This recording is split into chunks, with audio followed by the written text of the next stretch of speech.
Hey guys, I'm back up here at Roosevelt and I'm going to teach you a little bit about Texas rigging 5150 worms, how easy it is. All we're doing is just doing the typical Texas rig. You know, I've got the little sinker. I'm only using a 1/8 ounce weight today because we're fishing a lot of rocks and trees, and when you start losing a lot of tungsten, you know, you start going back to lead, and it didn't matter today anyway. So, you know, I'm using a bait caster with these little Johnny Morris Platinum. These are the light action, medium action with a fast tip. These things cast unbelievably. So I usually leave it down about 12-14 inches, and I'm just casting up there. We're fishing for a pre-spawn bass at Roosevelt Lake. Today's the 7th of February, 8th of February. And what we're doing is just letting that go down into 8, 10, 12 feet of water. And the first thing you got to do is find out where the bass are, you know, how deep they are. So as we go along this rocky point, you know, I'm just gonna drag that real slow. They're very, very lethargic today.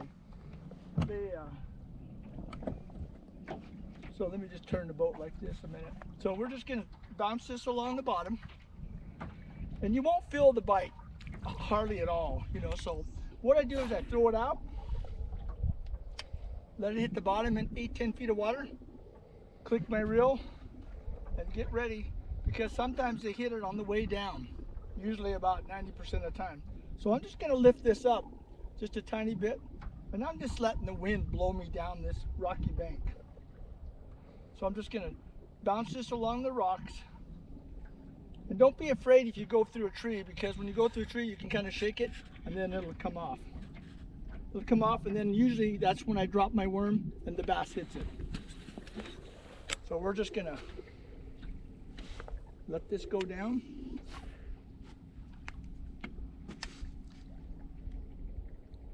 Okay, here we go.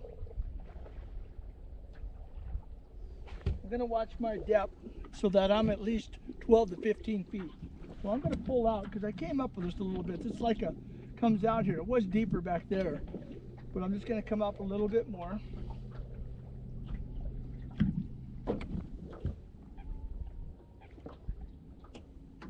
Besides, I want you to see the big old white pelican in front of me. They're all over the lake there. They're really beautiful. All right, now I'm back in the 10-foot range.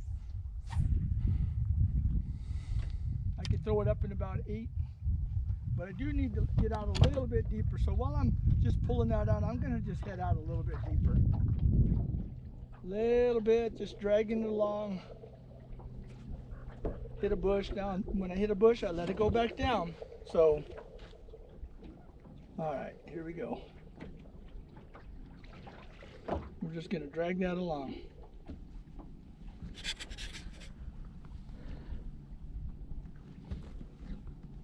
Here he is, coming up. 12 feet of water, just like I said.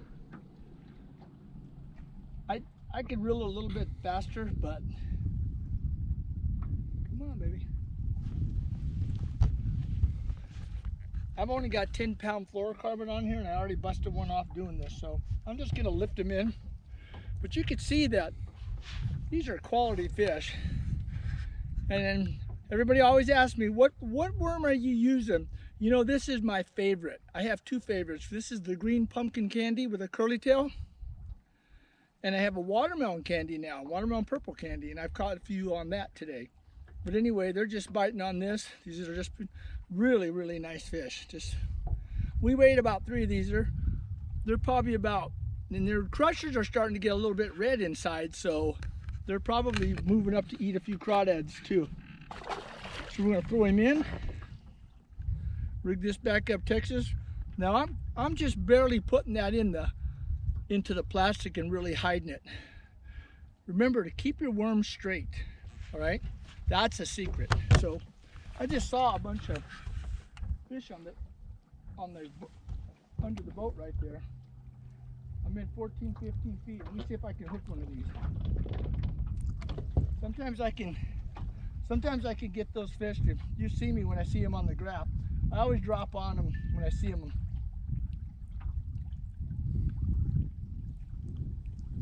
not that time.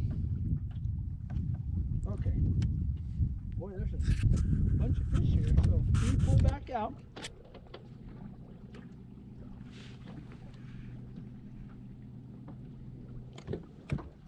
I'll just throw out that way.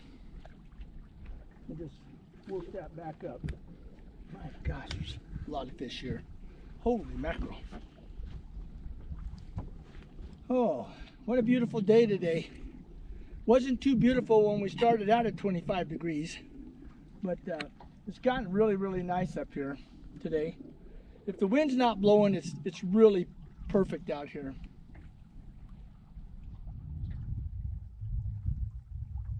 I'm just targeting all these fish that are right under the boat.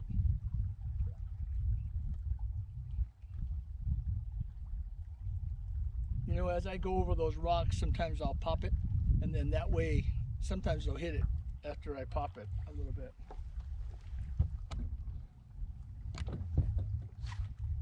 Throw that. Instead of throwing it on the bank, don't waste your time. Those fish they're not right on the bank. Not this early in the year. They're making their way up from way out there in 25, 30, 40 feet. And so they've got to about 14, 15, 12. Sometimes I can catch them in 12, but they're just making their way up here just to spawn.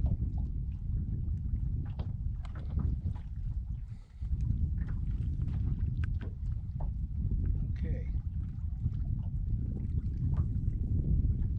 There's some more on the graph, so I'm just going to make a nice little lob out there with the braid caster. Coming up 12 feet. Just working that.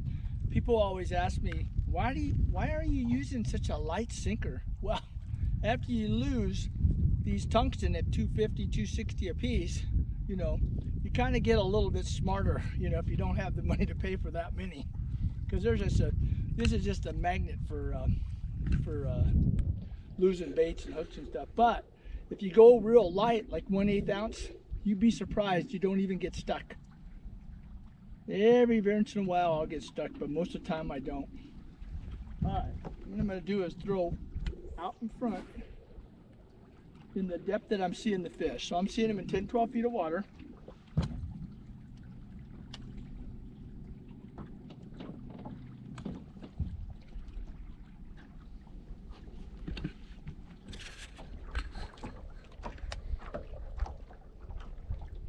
So I'm just dragging this over the rocks, folks. Just dragging it over, and if you hit a tree, just pop it out. There's a bump. Now that's either a fish or a rock. So what I'm going to do is wind. There he is, come out of the tree. Come on, baby. Uh-oh, he's in a tree. He's in a tree. I'm going to go out. I'm not going to rip him in right away. I'm just going to see if I can get him outside this tree. See if I can get him out.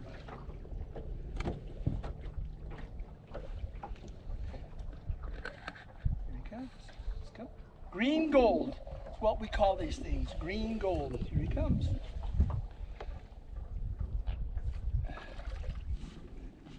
Come here, baby. You can tell when these things come in. There he is. Watermelon candy, Texas rigged. 1/8 ounce lead. So you can tell when these things get hooked, because they suck this whole thing in their mouth like this, and the people are always asking, well, how does that get hooked in there all the time in the front? When they take it, the hook's bouncing along like this, upside down, so when they hit it, it always hits them right in the roof of the mouth. So another nice fish. These are all the pre-spawners moving in. I don't know if these are male or female, but he's chunky, but we're gonna let him go. Goodbye, little guy. You don't have to worry about them, you know, going down, because I'm only catching them in 12 feet of water, 14 feet of water. Early this morning, they were in 20 feet, 25 feet. So the water temperatures came up about 3 degrees. Just remember, keep that baby straight. All right, let me just make another cast here. Oh good, I'm in 16 feet.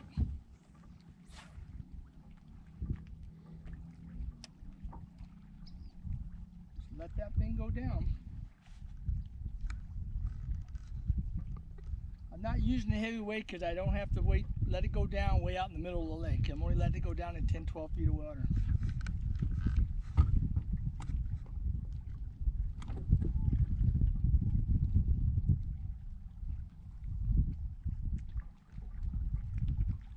And we're catching a fair amount of these. So today's Friday. Sunday there's a storm coming in, so I didn't check the barometer, so I don't know if there's one coming in. I mean, if the barometer's going down or not, so I didn't do that today. Fishing was good, so I thought, hey, I'd show you guys a little trick on these little 5150 Texas rigged worms.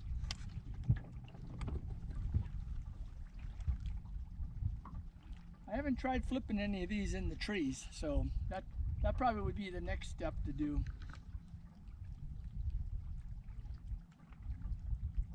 Come on, waiting for that bite.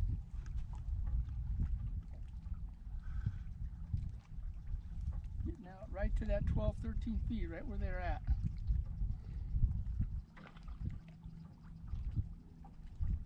They're kind of waking up right now. But this morning, oh my gosh, they were sleeping. You had to just barely move it, you know. Now at least you can move your bait a little bit.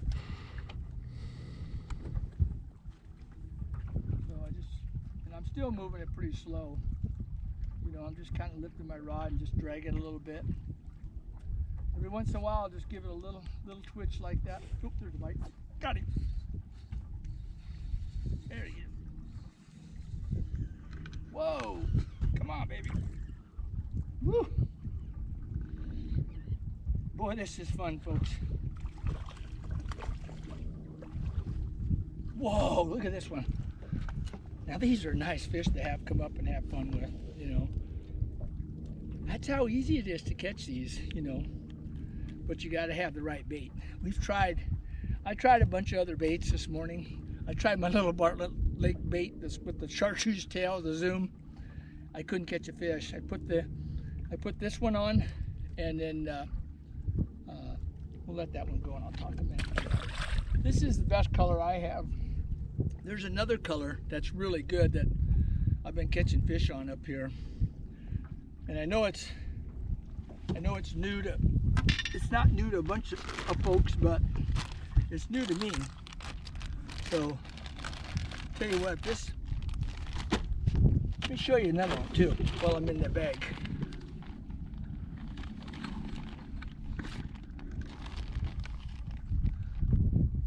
Yep, there it is, right there. Okay. So, look at this worm. A lot of people are saying, "What is that 3P?"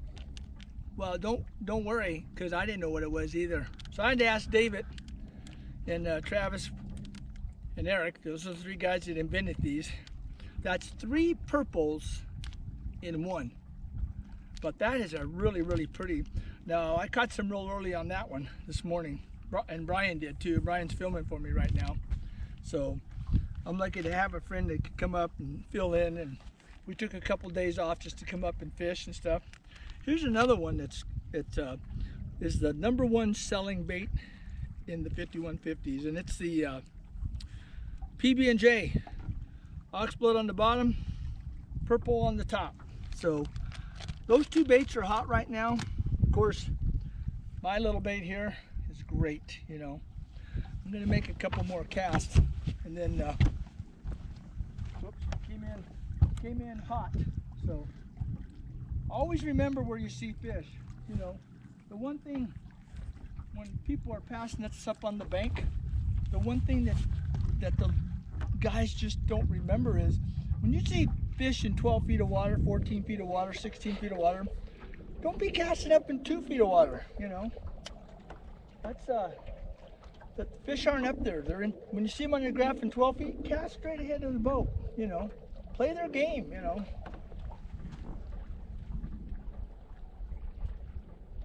So I'll just pull this around. Shake it a little bit.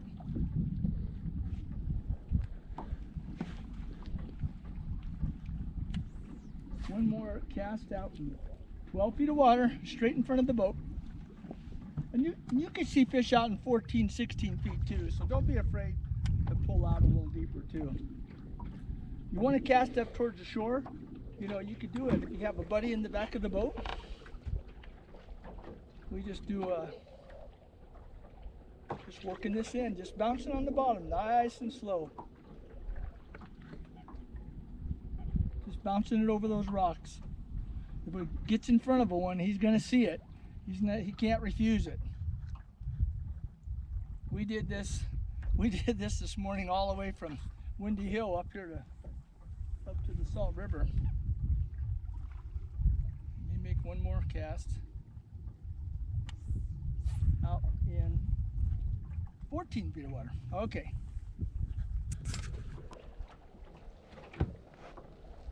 Whew. 16 feet, there's fish on the bottom. So sometimes I sit there and just jiggle it like this when I see him.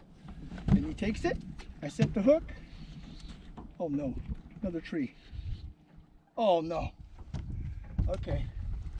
There's a ton of trees in here. He got me in a tree, so let me back up. Hang on. Come on, baby. Oh, I feel him pulling. Maybe he'll pull me out of the tree. I think he did. Oh, come on. Oh God, there's a heavy bass. This is a fat one. Oh, here he comes. He came out of the tree. Sometimes if you just don't keep, you know, pulling, man, he's pulling. Oh, well, this one has really beautiful markings. He's been up shallow for a while. Whoa, look at this one, guys. Oh, that's a nice one. Look at the color on this thing. Oh, he ate my bait. Guess what? It's floating somewhere out there. All I gotta do is look around and my bait will float up.